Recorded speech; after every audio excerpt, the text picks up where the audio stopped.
The couple chose not to see any of the venues beforehand as they wanted some elements of the pre-wedding to be a surprise. Little did they know, Radhika's mother-in-law and Malhotra had constructed a glass palace evoking the Palm House in the Brooklyn Botanic Garden, a favorite place of the bride's when she was a college student in New York City. You know, when you like something, it's always nice just to have your dad build it. in glass or crystal. Right. Hey, live from Chicago, it's the I Just Want This Done Divorce podcast with yours truly, Raif Palmer and Rahul Iyer coming at you.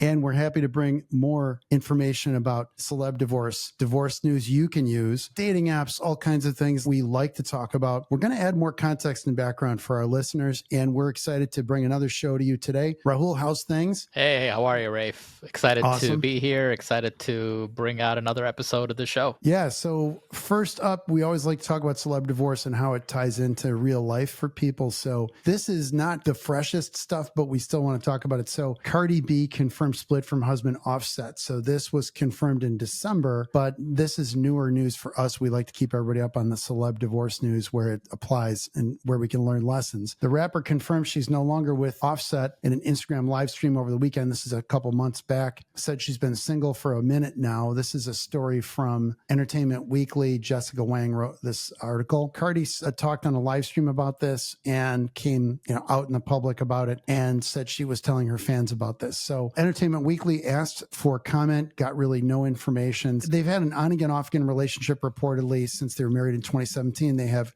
2 children, 5 and 2, and Offset has 3 of their children from different relationships. Cardi filed for divorce in 2020 originally and cited irreconcilable differences, but called off the case a few months later. This has been obviously a bit of a tumultuous relationship. We wish them the best. So far, they're keeping quiet, which, we've talked about this many times before. It's better to say little to nothing in public and put very little on social media, control the message, and don't badmouth your spouse. And it looks like Cardi B and Offset are trying to follow that rule. And there was some information, some allegations that Offset had been unfaithful, which he has denied publicly. We don't know the details about the divorce. When we learn more, we will make that available. And also, we like to dig in on the details to see if there's some nuggets of information we can provide to you. So when we get that information, we'll be happy to share it. And Offset, for those of you who don't know, Offset is the rapper who is part of the rap or hip hop group called Migos. And there were 3 of them. And unfortunately, one of them passed away last year when member Takeoff was fatally shot. However, there's 2 of them now, and that's why Offset is famous, as he is a rapper as the part of Migos. Many, many songs that they've put out, if you may or may not know about those. So was it a secret sort of relationship and marriage, Raif? They talked about how they had a secret wedding originally, which we've discussed before about how that seems a little strange to us, but this seems to be a trend in the celeb world of these secret weddings. And I understand on one hand, people's desire to be private and not have a giant media circus over a wedding. I think on the other hand, you and I've discussed before about sort of the value of public recognition to some extent of your marriage, kind of incentivizing you to stay together. Sort of the eyes of the world are on your relationship. That's why they say that there's a reason to have recognition in a church. And it's whether you're religious or not, the idea of having the community witness your wedding, whether it's secular or religious, it sort of puts a little bit of social pressure on you to try to stay together and take it seriously. Exactly. And the concept of marriage is secret or not, is it secret because it was rushed into and you didn't have time to let anyone know, you just sort of eloped and did it? Or is it secret because you've planned it,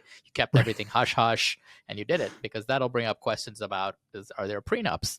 Do they have other contracts or agreements in place regarding this marriage? Or is it sort of just one of those out of the blue, hey, let's get married type of deals, and now they have to figure everything out? Right. And we don't know those things. As we learn more, we'll share it, of course. There was also this Natalie Portman divorce, and I did not know that they were separated. That was news to me. Absolutely. Cardi B and Offset were married in secret. Natalie Portman and Benjamin Millipede are sort of getting divorced in secret, which I think is a good thing, because keep everything out of the media, just do it in a private setting and be done. They're getting divorced in France, not in the United States. That's interesting. Is this guy French? He is French. They were separated last year. I think we previously mentioned them separating in a prior episode. They were married for 11 years, I think. She filed for divorce quietly 8 months ago. There was some allegations of adultery on his part, meaning Natalie Portman accused him of adultery, and they have 2 children, 12 and 7. They both, say the right things about wanting to keep it extremely private. it, especially for the sake of the kids, not airing out any of their grievances in public. And they're certainly following through with that. We don't know if there was a prenup. We don't know any of the details of the divorce. Everything is sort of completely hush hush and in French court. If and when those details come out, we'll certainly discuss those in detail. We love diving into these concepts. So we'll certainly see what comes up. But for right now, all we know is they're divorced. That is along the lines of we've talked about before. A lot of these celeb divorces are done quietly in negotiations, right? Correct. Exactly. They privately negotiate, or maybe there are some provisions in French courts in the EU that might call for more privacy or that might have different levels of access for public. And I know how the UK has a ton of paparazzi and how they're all over everything. I'm not sure how France is, but I think it might be a little bit of both. They're both extremely busy people, both in the movie industry. And so I know they're sort of just extremely busy with other things, and they have this out of the way now. This is also interesting side note. France has a different legal system than England and what are called the common law countries. It's a civil law system, just somewhat has some significant differences that I'm not skilled enough or have the knowledge to describe, but I just know enough to tell you it's different. Let's turn our attention from divorce to weddings. And this is a great story that we came across just last week. This ties into a story we talked about a couple episodes before about a super lavish wedding in India. And can you talk a little bit about that one and who this father is? Because he's the guy paying the freight for these weddings. These kids aren't paying it. Let's talk about this wedding because it's out of control. And it wasn't even a wedding. It's a pre-wedding. And I know that there is an Indian ceremony that I don't know the term for it, but there is a pre-wedding, correct? There's actually a ceremony. I'm not sure if there's a ceremony, but there's definitely a pre-wedding sort of very lavish function. And so that's what this was that you're describing. So his name is Mukesh Ambani. And he is this Indian tycoon who's got a net worth in excess of, I don't know what the latest numbers are, somewhere between 100 and 150 billion with a B, US dollars. So he has 3 children. Previous episode, we discussed the wedding, not the pre-wedding, the actual wedding for his daughter, Isha, right. Isha Ambani, a few years ago. That's the wedding where Beyonce performed. Again, a huge festive occasion. Not sure exactly how much they spent. Turn around, this time around, like you said, they have this pre-wedding. So not the actual wedding itself, but this pre-wedding celebration, a host of guests. And it's almost one of those things where it's like, it was a flex. It's like, not only do I want to spend all this money on this wedding, I want to have all the who's of the world show up, because that is the ultimate flex, is showing how many people I have at my event. Like Bill Gates showed up. Mark Zuckerberg. It was a big deal. Ivanka Trump and Jared Kushner with their daughter showed up. It was all over social media, everywhere on TikTok, Instagram Reels. Everybody was posting about it. All the Bollywood celebrities were all there. Sure. And all these like sheiks from the Middle East were there. It says 3-day pre-wedding weekend in the article we're reading from Vogue. I'm going to pronounce this maybe poorly, so I apologize in advance. Hastakshar, traditional Indian prenuptial event. Doing this type of ceremony is a tradition, but these guys just blew the doors off and went into the stratosphere with this thing. Oh, absolutely. Not only that, we forgot to mention the biggest thing. They had Rihanna perform in this one. Well, and $6 million to have her come. The freight for that was $6 million. And as I then found out after, when I was looking at this, not only did she perform, I guess one of the other draws for her, I think she's a billionaire. We don't talk about how frequently, but she's a billionaire because she has her whole... Yeah, she has that Fenty makeup product line. So she's a billionaire in her own right. And I know we always talk about Taylor Swift becoming a billionaire, but I don't think enough credit goes to Rihanna. I didn't know Rihanna was a billionaire. Okay. Mm-hmm. She signed a deal actually for her makeup line with Ambani's, one of his companies that's part of his conglomerate, to bring the makeup products to India. So not only did she do that, now she's coming to perform. Did a little business. Good on her. I like this. The couple chose not to see any of the venues beforehand as they wanted some elements of the pre-wedding to be a surprise.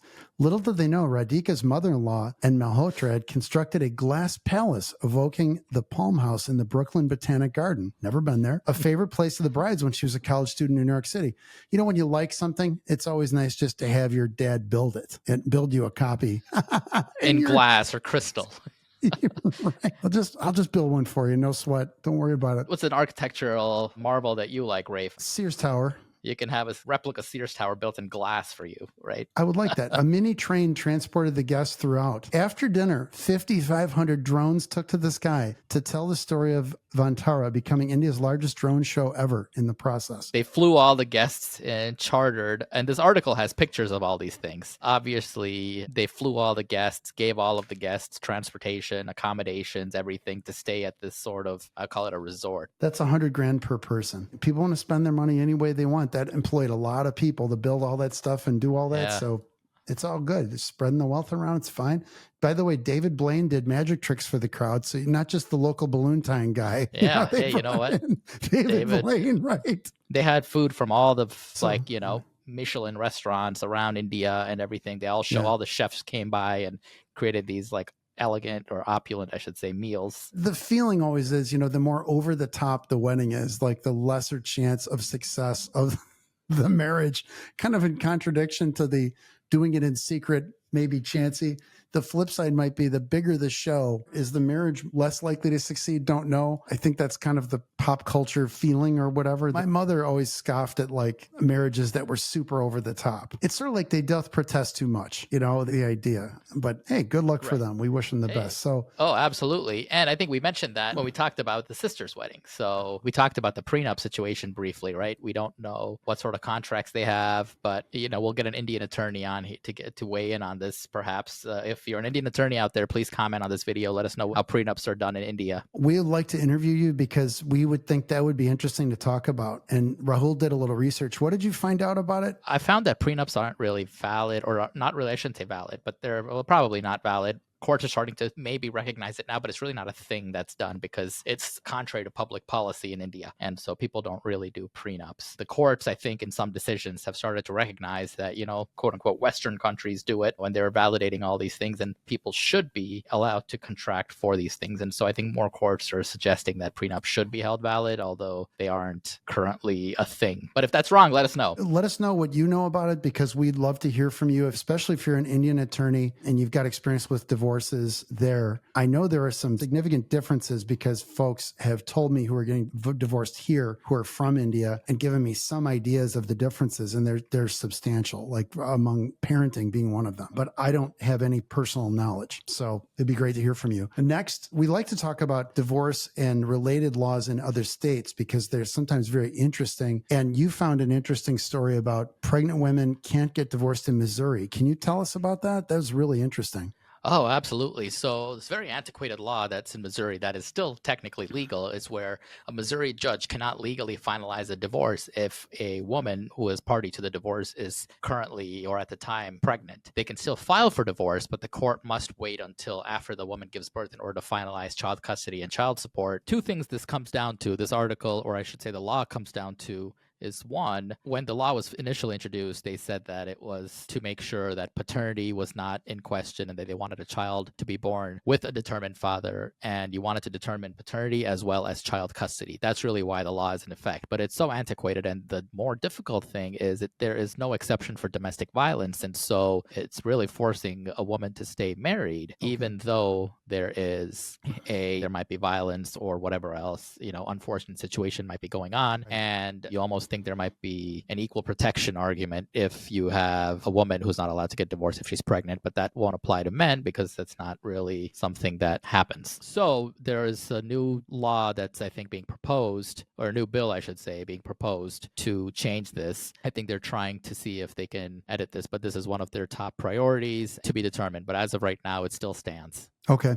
And by contrast, in Illinois, you can get divorced if you're pregnant with a child, and the court will deal with child support and parenting after the child is born. So you're going to have a post-decree issue to address because we have to confirm the paternity of the child. A child is presumed to be the child of the marriage, but that can be disproved with a DNA test. So that would stand to be determined after the divorce, but you're not prevented from getting divorced in Illinois if you're pregnant. And a common question that everybody laughs about, or they sort of chuckle, when you get divorced in Illinois, you are asked, are you currently pregnant? And you have to say, no, I'm not pregnant, or yes, I am. And the whole rationale is to make sure we don't have a surprise child that shows up and we've got to deal with child support and custody post decree. So people are asked that question, and no matter how old you are, I've asked 75-year-old women if they're presently pregnant, and everybody chuckles, but there's a reason that we ask everybody, and it's required by law. So yeah, Illinois doesn't have it, but I can see the rationale behind the state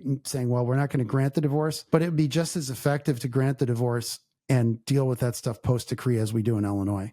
Right. Have a presumption like we do here, which is rebuttable, of course. It's a rebuttable presumption. Get rid of the issue. You don't need to wait until someone is actually divorced, because I can imagine that creates a backlog. I feel it'll create more issues. If you don't have any kids, now you have to wait until the child is delivered. I mean, are you contemplating the parenting issues during the pregnancy, or are you going to do it after the child is born? I mean, I don't know. Is that going to delay the case even further? So it seems like a way to short circuit the whole thing is to get this done and deal with everything post decree, like you said. No, that makes sense. We discussed the issue with respect to the parenting and pregnancy and that in Missouri versus Illinois. Now I want to turn the listeners' attention to an Illinois divorce issue. And in every show, we talk about a more serious or, educational topic in Illinois divorce, because that's what we are supposed to do here to help folks out. And by the way, helping others out means like, share, and follow this show and share it with your friends or family members who could use this information. We mark every section of these shows so people can skip around if they don't care about Jada Pinkett Smith or they don't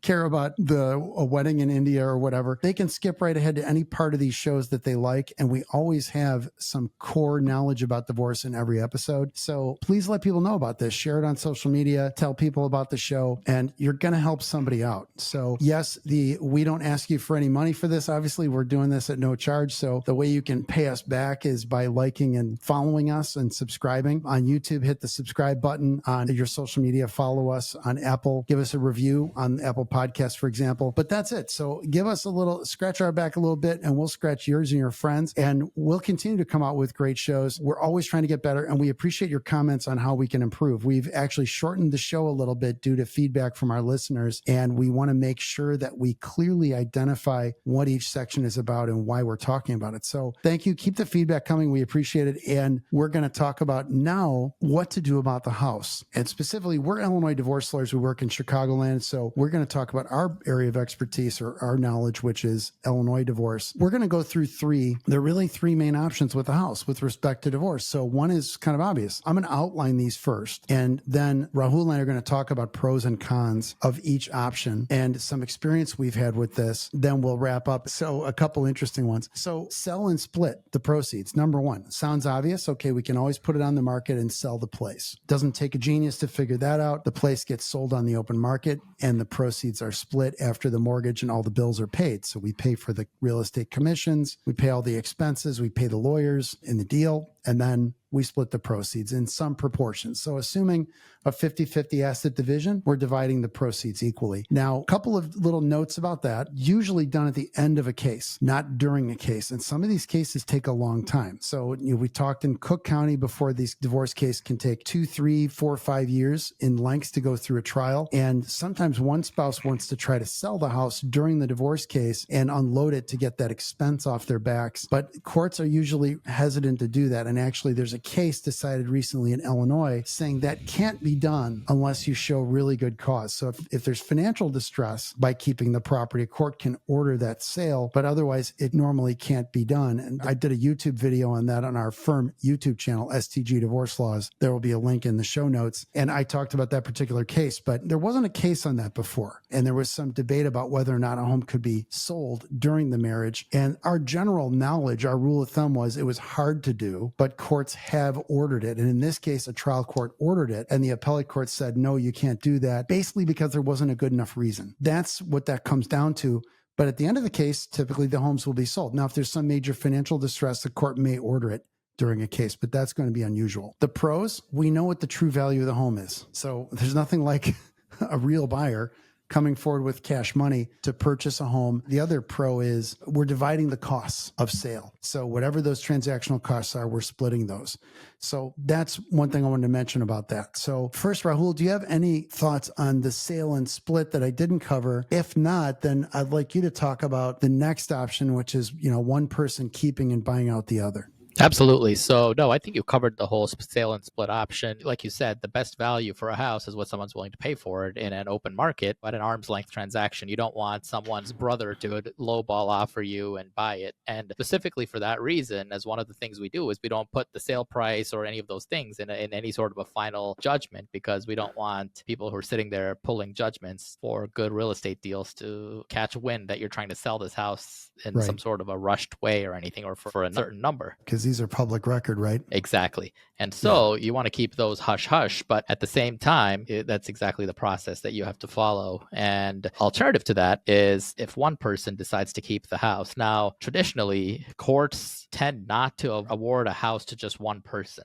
Judges prefer, or courts prefer, to split the money as opposed to allocating the house. Yeah. And one thing we tell people all the time, right, is hey, if you guys disagree about what to do with the house, the court's just going to order it sold and solve your problem for you. Nobody wins the house. No, you don't. In Illinois, in our experience. Exactly. And we can only talk about Illinois. Just again, we always like to highlight this. This is all our experience and exposure to Illinois law, not any other jurisdiction. Your jurisdiction might do it differently. So that said, the other option is if parties agree that one party should retain the house, let's say because you have two children who are really into the school system there and have a lot of friends and activities, everything right there. And you say, okay, this person can keep the house so the kids have the structure and this routine that they're used to, then they can certainly buy out the other person's share in the house. How you typically buy it out is you say, what is the stipulated fair market value? Either the two parties can agree on what the value is, or you can get an appraisal. The two of you will have to agree on an appraiser, or you both get appraisers and then figure out whose appraiser did a better job and more credible, or you both get an appraiser, get different values, and the court will order a third appraiser that's a neutral, or it's whatever. So you come up with the value. And then obviously the equity is determined based on what the fair market value is minus any encumbrances on the house, such as mortgages, second mortgages, HELOCs, etc. Now that value is the net equity in the house. And you'll say, okay, if I'm going to keep the house, or if the other side's going to keep the house, what is the other party's interest in that house? Now, if I have to refi it, then you'll have to back out closing costs from this, because that'll be another $20,000, $30,000, depending on what the deal is, interest rates, etc., closing costs, everything else that goes with it. If you need a survey, real estate attorney, everything. If you're refinancing it, how are you going to pay that other party's half? Let's say it's a 50-50 division. It's not always 50-50, but let's say in our example, it's 50-50 or 55-45. Does that other party get their 45 or 55% or their 50% share? Are you going to offset it with another asset that you have, saying, hey, you keep your entire 401k. It might have a little bit more than 50% of the value, and in exchange, I'll keep this house. Now, 401ks, of course. Let's take away the 401k example. Let's say a bank account. Let's say there's a savings account with that much money in it. You keep the savings account, I'll keep the house. With 401ks, there's issues with tax and early withdrawal penalties and stuff. So we don't want to use that as an example. When we talk about a house, we consider that a cash or cash-like asset. It is a post-tax asset. So when we're looking at the value of these assets, we're looking at that, just like Rahul said, it's more like a bank account. So we have our value of that equity. That's really considered like an equivalent amount in a bank account. Whereas a 401k, because it's pre-tax, tax deferred, we know that tax will be paid on that at some point in the future. We also know it's not liquid, because we can't easily pull money out without penalties and paying tax at our ordinary tax rate. So, and we also don't know when somebody will pull that money out. So the problem ends up being, like Rahul's saying, trading an interest in a retirement account for a cash-like asset like a house becomes chancy, because you really have a hard time comparing the values of those two assets. You can guesstimate them, you can ballpark them, but you're never going to be sure. So most divorce financial planners and divorce lawyers recommend against those types of what we call offsets, or using a retirement account to buy out an interest in a cash-like asset or exchange for that. So that's the consideration there that we run into. So that's why Rahul's saying a refi is usually the one option. Or if you're lucky, there's an investment account, or there's some cash in the marriage, some other assets that can be traded, or debt. Sometimes somebody can agree to take on more debt somewhere else to trade off for that value. Great point. Now, you also could do a cash out refi, meaning not only do you have to refinance the house to change the name of the loan or the mortgage into your name, you can also pull money out of the equity of the house. You should be aware that if you're doing a buyout and there'll be a refinance, then make sure that you understand that what you're paying for the mortgage now might not be what you're going to pay later on, because That's now, right. you're going to get a much higher interest rate if you had bought the house a few years ago. So that should definitely be understood and shouldn't come as a shock. Yeah, and we're seeing a lot of situations now where folks have these 3.5% interest rates or these rates in the threes, and they don't want to do the refi because it's going up to in the sevens. The monthly payment is going way up as a result. The interest is very expensive. So people are finding that this is a big challenge. We're seeing an increase in assumptions where there isn't a refi, but they assume the unpaid mortgage. Sometimes people are in a tight situation where the only way they can get money is to buy somebody out, is to do the refi. So this option was very popular in the low interest rate environment. When rates were low, we did these all the time and people were fine with it. But now that rates are higher, this is a trickier option for people, and this has become a problem. And one thing I think it's good to mention, Rahul, that I think it'd be good for you to walk through is people always say, well, I want to keep the house. I want to keep the house. I want to stay in the house with the kids. And the instinct is to hold on to the house. And we understand that. Obviously, the pro is we don't have to move the kids. We are minimizing disruption. Same school district, same neighborhood. Those are all positives. But can you talk about the cons involved in staying in the place and the sort of cost benefit analysis that we're usually talking to clients about when they're weighing this question of should I stay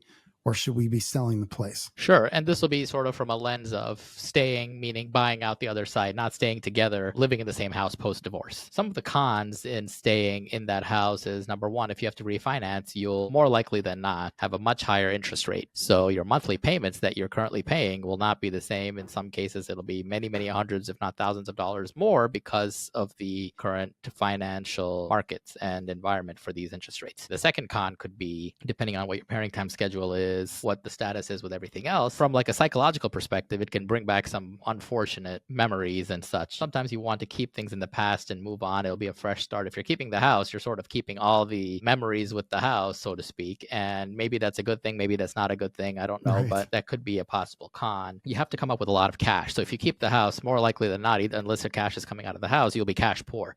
If you're going to give them all your liquidity in order to keep this house, if you need cash fast after the divorce, I mean, at this point, are you going to sell the house and go through all that for no reason? Or do you have to borrow? Do you have to take out a loan? I mean, it really just depends. But being cash poor is not generally advisable, even if you can make up the difference fairly quickly. So, and sometimes you might not need such a big place. You might want to downsize a little bit. Your house is really, your family's really half the size it was. And maybe you don't need such a huge space anymore, depending on the size of the house. So why keep it? Yeah. And one thing I like to talk about is people say, well, I can afford the mortgage. They'll look at their alimony and child support, add it together and the income they're earning from their job and say, well, I can cover the mortgage. Well, okay, what about lawn care? What about the snow removal? Though this year we got a break from that. But normally things like snow removal, lawn care, all the ordinary maintenance, the HVAC unit dies, and that's a $15,000 expense. And then the physical cost of just maintaining a large home, just getting around and cleaning everything and keeping everything together is sizable. Like you said, you may not need a house of that size. And when you're divorced and now you're a single parent, this is just a large burden to maintain, as well as taking care of the kids, taking care of yourself, working a job. All these things together are a lot. And I don't think a lot of people contemplate just the physical nature of not having two adults around to maintain a home, everything from taking the garbage out to all the other stuff involved. And it's a lot. And so one of the things I recommend people at least consider is renting, because all those ownership burdens are off your back and you buy a bunch of flexibility. If you don't like where you're renting, you can easily change and go somewhere else in a year. And if something breaks, you're just calling the landlord.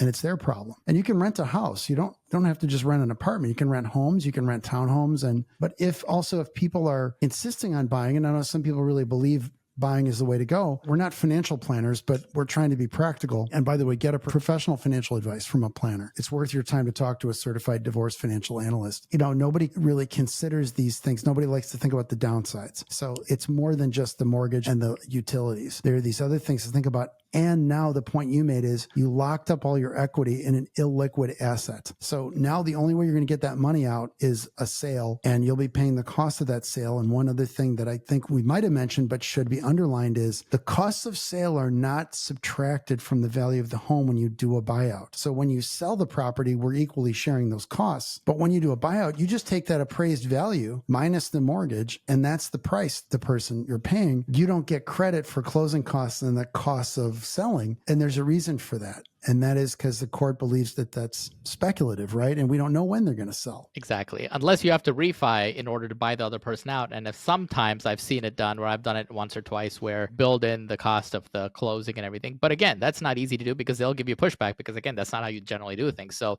if both parties are willing to agree to that, then great. Otherwise, you're sort of, like you said, stuck in the framework of appraisal minus outstanding mortgage, fair market value is what you have as the equity in the house. It's important to mention that. And one other option that we didn't talk about is the third option really is you keep the place and you sell it in a future date. A lot of people are in this position. We deal with a lot of folks who have teenage kids, college age kids, or maybe one in college, one in high school, and they want to keep it for a year or two till like the youngest kid graduates high school. And that can be a really good option because you're getting the best of both worlds. You don't have to do a buyout because both people continue to own the place. You stay in the place, so you're maintaining that good mortgage payment, that low rate, and you agree on a split of the expenses. And you can keep it till like the youngest kid graduates high school. And now you have agreed terms built into the deal that, like Rahul said, are kept private. They're written, but they're separate and kept out of the public record. And that's your terms of agreement on how you're going to sell it and at what price. And then you sell it in a future date. And at that point, you move out. Let's say mom stays in the house with the kids. Dad is out of the house, just giving you a generic example, but chipping in on maybe 1/3 of the hard expenses. So principal, interest, taxes, and insurance. Mom's paying the utilities, and they're splitting a major repairs 50-50, like the AC breaks, and they agree to split the repairs equally, for example, or buy a new unit or whatever, because they're both preserving their equity in the real estate. And then we sell and we split the proceeds then minus those closing costs. So it's kind of a good hybrid for a lot of people who, the one parent is out of the house, but they can wait a couple of years. They're okay with being on that mortgage. They don't need to jump into a new home and get their name off that mortgage liability to release that credit. So that's another issue people have is, well, my credit has got this mortgage on it. I need to get off of this so that I can buy something new. So the other person isn't in a rush to buy a new piece of real estate. This can be a really good option. Absolutely. You can do it in that way, in that sense where, like you described, both people continue to have equity. Well, they always will, but I mean, ongoing equity buildup in the property, or you can say one of the parties will be totally responsible for it, the person keeping the house. You take the value as of the date of the divorce judgment, for example. The other person will cease making any payments and they're locked into how much money they're going to get. And the second person who's going to take the property going forward and pay for it solely as an exclusive possession that they have, any increase in the value of the house, any increase in the equity will be attributable solely to them. So there's a few ways to do it if you don't want to stay on the hook for payments of this house. Anybody has questions on those issues, you can always reach out to our firm, stglawfirm.com. You can also check out our free webinar that we do every couple weeks. There's a sign-up page on our firm website,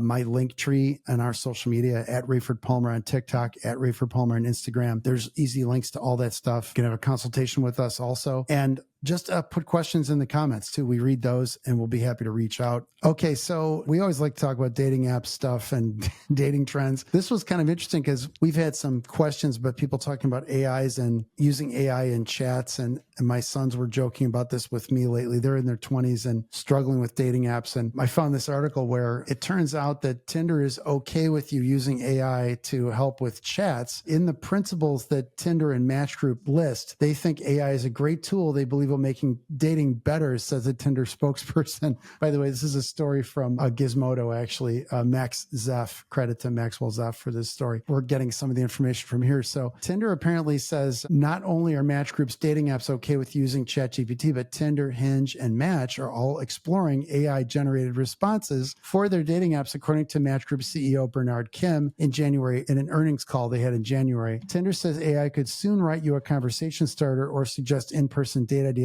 based on aligning interests. Kim himself is really excited about the possibility of using AI in dating apps. Okay, what could possibly go wrong? Kim says, I believe AI is existential to the future of Match Group and our business, Kim said in the earnings call. I envision AI to be felt through the entire experience, influencing everything from profile creation to matching to connecting for dates, literally everything. Well, and the interesting thing is, right, all you have to do is pop stuff into Gemini or Anthropic's Claude, or I don't want to miss ChatGPT, to ask it what it would suggest for this stuff and then paste it in there anyway. So I think these guys realize they need to get on the bus with AI or some other dating app will. But the author says, is the future of dating apps just a bunch of AI assistants talking to each other?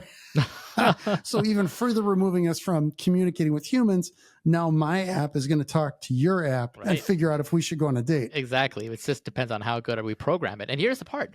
You get the date, right? And again, we talk about how, this is now becoming like a lost art form where people can actually ask somebody out on a date, Yeah. or actually approach somebody in public and have a random conversation, which is, I'm sure, terrifying to the kids these days. But it's how people used to do things. I mean, before I got married, it was there's no apps. You just did it. So it's, that's a good question. But what happens? My question is, once you do meet this person in IRL, you're not going to sound anything like that smooth AI operator that you have working for you, right? What do kids say, to have all this game, they call it Riz, all this Riz, that the charisma, all this that the AI gave you. You're not going to show up as a big dork and it's not going to sound anything like you at this date. And they're going to say, are you going to be stammering? Are you going to have, one of those like Elon Musk implants in your brain that'll tell you the next prompt? Yeah. Like what's gonna happen? There was a movie called Roxanne. It was like Steve Martin and that guy who played Slider in Top Gun. For those Gen Xers, you'll know this. Guy who played Slider, super handsome but very socially awkward, and kept asking the other guy, and I think they're in the fire department together, kept saying, how would you talk to the women, basically, and he coached him. But this is like the extreme version. Like, do you check with ChatGPT about the smooth thing to say? And it mentioned, it says lots of people are already using custom AI chatbots from OpenAI's GPT store to write dating app responses. One's called Riz GPT, actually. I love it. Better online dating text than Tinder conversation starter are some GPTs people are using to write dating app responses. I jokingly said a couple of years ago, my sons were talking about how it was tough to text with women and that the girls would text them at odd times and kind of demand responses. And I said, well, it'd be great if there was a boyfriend app where the app would just auto generate responses to the girl's text if you weren't feeling like responding, but it would sound like you were interested. Yeah, and right. What they said.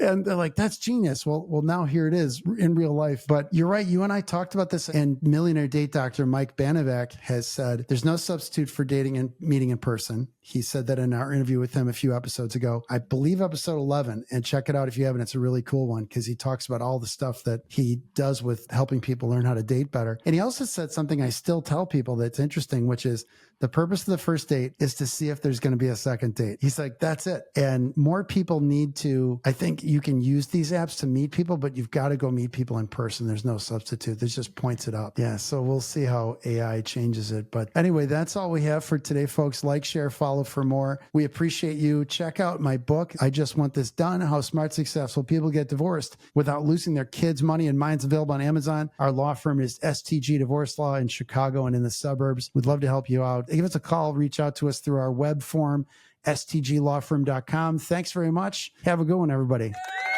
All right. Yeah, I love the applause. Oh, record scratch.